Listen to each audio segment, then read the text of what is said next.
వాళ్ళిద్దరు ఉన్నారా లేకపోతే ఆయన ఉన్నప్పుడే ఆమె చనిపోయింది? మా చెల్లెలు ముందు చనిపోయింది. వాళ్ళిద్దరు కలిసే ఉన్నారు. ముగ్గురు కొడుకులు, ఆడపిల్లలు లేదు.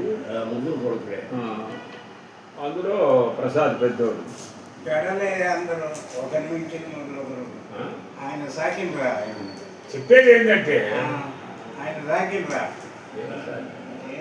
ఆయన తక్కువడు కాదులే. ఆయన పెడే, ఆయన పెడే. పెడ బుద్ధలు చిన్నగా నా పెడల పెడ వినడు. ఎవరు చెప్పినా వినడు. ఊరికి తెంగాలని చూస్తాడండి.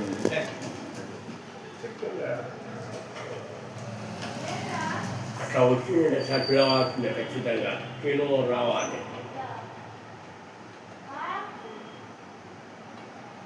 వీడు పెద్దోడు ప్రసాద్, రెండోవాడు మూడు, మూడోవాడు హైదరాబాద్లో బ్యాంకులో పనిచేస్తూ. ముగ్గురా నలుగురా? ముగ్గురు మగపిల్లలు. ఇద్దరికి జాబా? ఇద్దరికి జాబా? ఇప్పుడు ఎవరు జాబ్ లేదు. ఒకటి ఎవడో ఉన్నాడు కదా. ఒకడు ఉన్నాడు జాబ్, చిన్నోడు. ఈ మీద భువనగిరి గ్రామీణ బ్యాంక్ ఏదో వాళ్ళ మామ